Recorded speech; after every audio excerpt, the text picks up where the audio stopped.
Welcome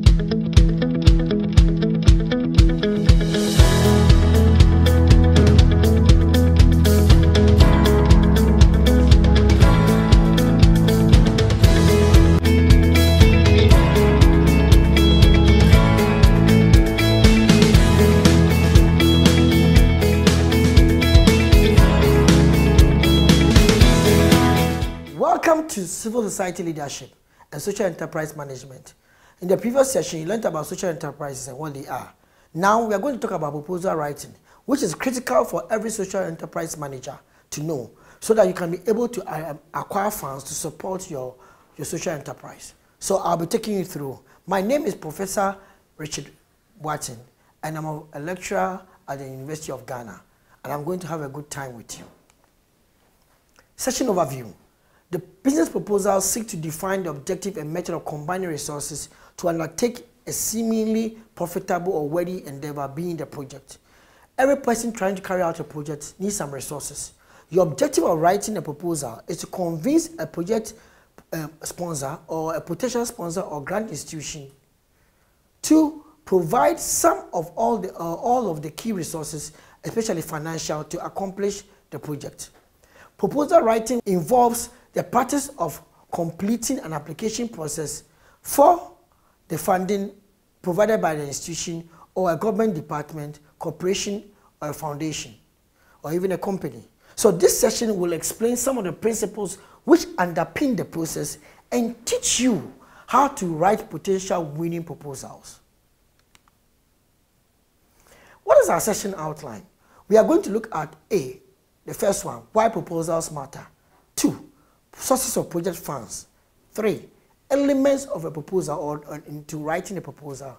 And 4, common pitfalls in proposals. So first topic, why do proposals matter? It's like asking that, why do these things, issues in life matter?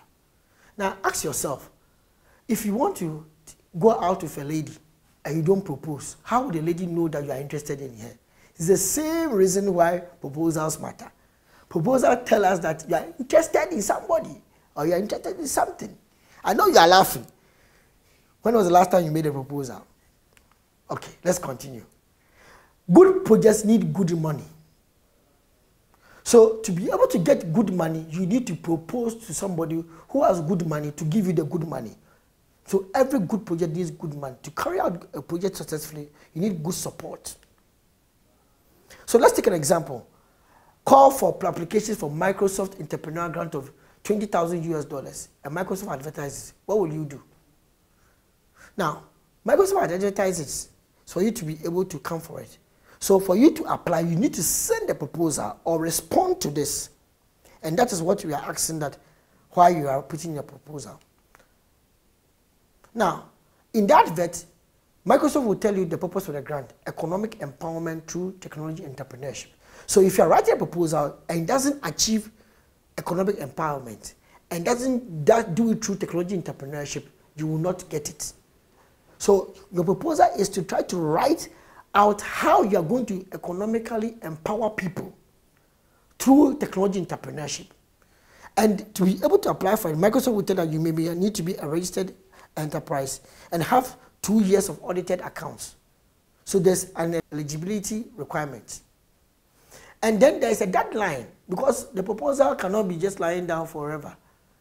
When will you submit it? So there's a deadline for submitting, and there may be a guideline what may be expected. And he may tell you to do some market analysis to convince him. So every proposal ADVERT, sometimes the one that is being solicited by institutions like a foundation or a company like Microsoft, will give you the purpose, requirements for applying, and the instructions to be able to apply. So in such a scenario, it means that proposal matter for many reasons. One of it because it's rational and logical. Scarcity, there is not enough to go around. So please, few resources for a lot of urgent needs. So Microsoft is telling us that there's only one offer. Tell us what you can do, and then we should make a choice based on that. So few resources for a lot of great ideas. If you are giving $20,000 right now, you see how a number of people, even in Africa, will apply. So but there's only one, maybe two of the $20,000. to be given out. So few resources for great ideas. So a proposal becomes rational to be enable the person offering the opportunity to evaluate who is going to give me the best value of my money. So when there's scarcity, there's great demand. But the demand has to be justified. So your proposal seeks to justify that demand. And then it also means that because there are few resources for a lot of great ideas, in your proposal, you need to justify the impact. How much people will you reach? Microsoft will ask you, this 20,000, how many people will you economically empower? And how sustainable is going to be? Then you have to justify your competence. Are you competent to do this job? What projects have you done previously in relation to economic empowerment through technology entrepreneurship so that I shall give you this opportunity? Or Microsoft want to check out that can you justify your competence at least cost? Somebody is competent, but his price is high. But you are competent as that person, but your price is low, so I'll give it to you. And then person wants to also establish equity. What are you bringing on board? Do you have certain things you have achieved, or you're going to use the money it gives you to just go and buy a lot of things you're looking for? There's one African country in which money was given for a project such as this.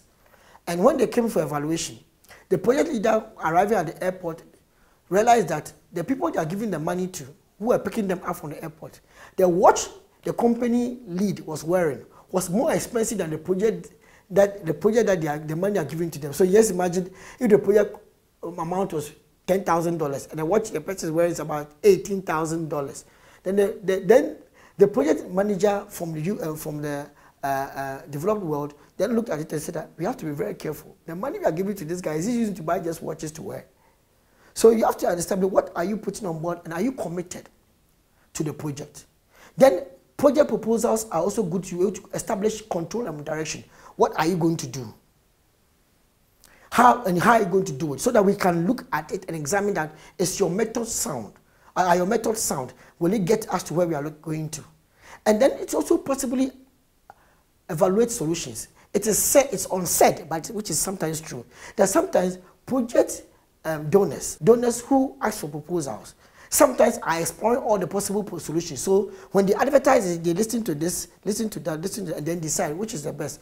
So they may not even go with any of them, but they may learn from them. So that is also a possible way. Others may use it to evaluate the proposal ideas that are coming up and then make a decision on how to best solve their problem. Now, one other reason is that proposal matter because sometimes what we are looking for, the users, this part, what we are looking for, is not what they may deliver to us. This is what they delivered. We are looking for a swing that we could swing throughout. But now this is what they delivered to us. The swing itself is rather holding the tree, not the tree is holding the swing. So it means that there's miscommunication of ideas and concepts. So sometimes a proposal is a documentation to guide us, to give us maybe some visualization or concept direction of whether you have understood that you can deliver what you are looking for. So that at the end of the day, there is not a gap between the design we are looking for and the reality you provide to us. Now, let's take another example. This is Echoing Green. Echoing Green seeks the world's most promising social entrepreneurs and funds them. It's a global competition. They give you up to, it's like a fellowship. They give you about $25,000 US. You go for training and get exposure and you get training and you get other resources to support you to build your business. Now, Echoing Green Fellowship will offer more than $4.6 million US in seed stage funding. Those who are now beginning to support people this year. That's 2016. Especially to emerging leaders working to bring out positive social change. One of their fellowships is called the Global Fellowship, which is in their 27-year-old program for smart leaders who are deeply connected to needs. So you see to needs and potential solutions that may work for their communities. Any emerging social entrepreneur from any part of the world may apply. Now, you see, if you read the guidelines they're giving you, you should be emerging social entrepreneur. It means that you shouldn't be your project or your product shouldn't have been so well established that you have your own supply chain and everything and it's finished. You don't need any support. They want someone who is emerging, who is now starting, so seed stage. And they said that any part of the world, something like an African, you are part of it, I am part of it, Senegal, Sierra Leone, Gambia, Nigeria, Ghana, we are all part of it. We can apply. So when you are reading these things, it gives you guidelines of what is expected of you if you want to apply. So let's look at one fellow who applied to Jenge Africa Foundation. Now this is Wendell Ajete, who is having a Ghanaian name, but looks like somebody who is living in New York or US. But what was his idea? Now his idea was to catapult post-conflict youth upward through quality education, leadership, and entrepreneurship and peace building. So they focus on rebuilding people after in post-conflict countries. So a post-conflict country like Congo or any country that's gone through conflict, they try to help you. And what would they do? They may give you opportunity through quality education, leadership training programs, and peace building initiatives that can help guide the youth. So their impact was supposed to have it in Africa, Burundi, Central African Republic, Democratic Republic of Congo, and South Sudan. And all these countries are what post-conflict environments. And this is one of the winners for the project. Now look at Misan Ruene. Now Misan is also for West Africa Vocational Education called WAVE. Now she's trying to impact Nigeria and Ghana. He wants to transform life opportunities for West African youth by offering them employable skills and career training opportunities. So it's going to be a training program that will help them become more employable. But his vocational skills is what he's providing for them. And she also won this particular award. Now, let's look at another organization, Star Ghana. Now, Star Ghana is for strengthening transparency, accountability, and responsiveness in Ghana. Now, this is a multi-donor. It means that there are a lot of donors who have come together to make this possible. DFID, DANIDA, EU, and USAID come together to pool funds to be able to influence civil society and parliament in governance of public goods and service delivery, with the ultimate goal of improving accountability and responsiveness of Ghana's government, traditional authorities, and private sector. So this is for social governance. This is purely for governance. So anything that will improve governance or will help equity in getting access to information concerning governance will be something to be considering. So let's look into eligibility. Anybody who wants to apply, the key ones is that must demonstrate a track record of managing grants. So when you win one grant, it means that you can win another grant. Now you say you demonstrate a track record, it means that you're looking for people who are not just at emerging. They have won some grants before. So let's understand that. And they are also, they can demonstrate that they are good in delivering reports and results. And they must be legally registered in Ghana. It means that any non-Ghanaian company cannot be what?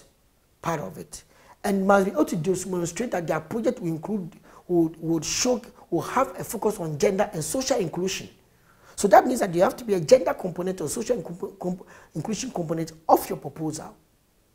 Must be able to show at least 2 annual statements of bank accounts audited, like what we saw in the Microsoft one. So this is also another opportunity. The eligibility requirements are provided. Now look at how people who have won it before. Let's take an example as number 2. Voice Ghana Accessibility Project, working with public officials to get public services to the excluded. So inclusion is there, and it's something to do with governance. Using number 3, using district gender policy documents to make this assemblies more gender responsive. So taking policy documents on gender and explaining it and implementing them at the district level. Good. So this is part of what they wanted, one of the awards they are giving to somebody, one institution before. So you realize that all these previous winners are accomplishing or fulfilling the requirement of gender. They're also fulfilling the requirement of making sure that it has to do with governance and policy development or participation in governance.